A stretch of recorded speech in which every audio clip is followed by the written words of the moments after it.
السلام علیکم ورحمۃ اللہ وبرکاتہ۔ آئیے حضرات جانتے ہیں کہ حضرت مولانا سید جلال الدین عمری رحمۃ اللہ علیہ کون تھے اور وہ کیا کر کے گئے اور ان کے اندر کیا چیز تھی اور وہ کہاں پر پلے بڑھے، کہاں علم حاصل کیے اور کہاں تک انہوں نے تعلیم حاصل کی۔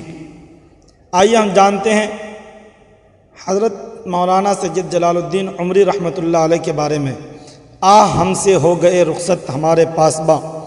مولانا سید جلال الدین عمری ایک طویل عرصے سے علیل چل رہے تھے۔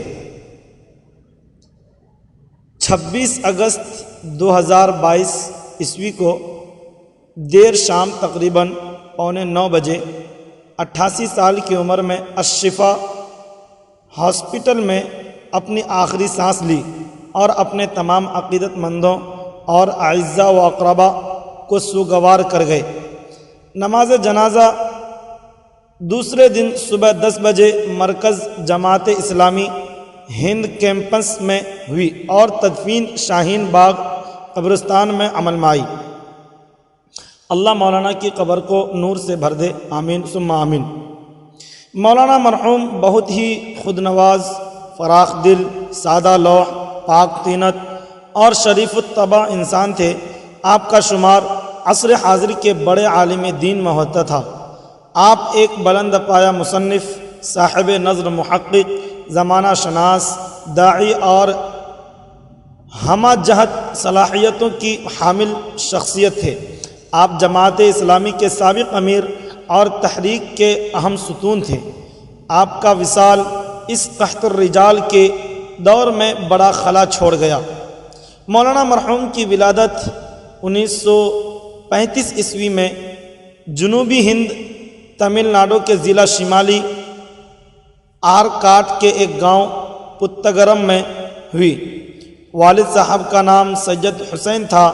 آپ نے ابتدائی تعلیم گاؤں ہی کے اسکول میں حاصل کی، پھر عربی تعلیم کے لیے جامعہ دارالسلام عمر آباد میں داخلہ لے کر 1954 عیسوی میں فضیلت کا کورس مکمل کیا۔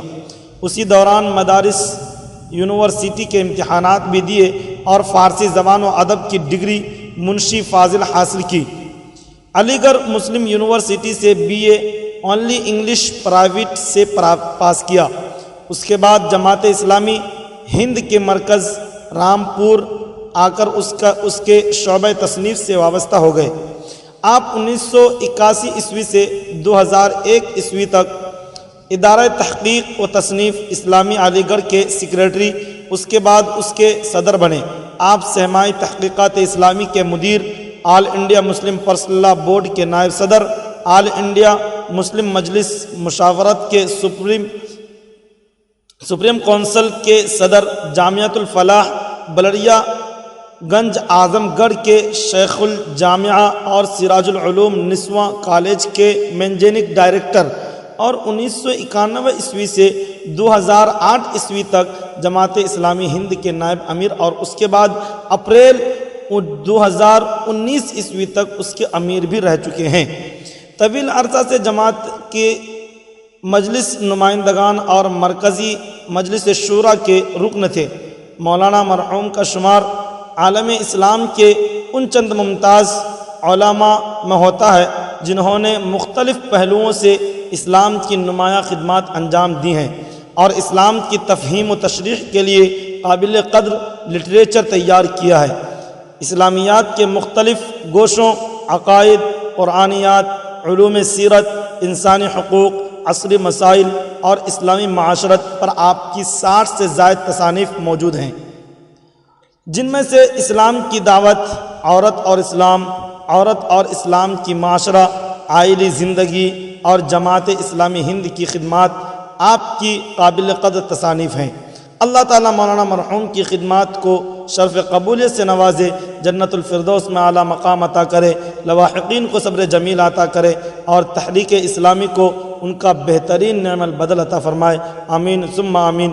لے کے حاصل گر کبھی فانوس ڈھونڈے دہر میں، لے کے حاصل گر کبھی فانوس ڈھونڈے دہر میں، پر نہ پائے گا کبھی بھی ان سا یکتا زمانہ۔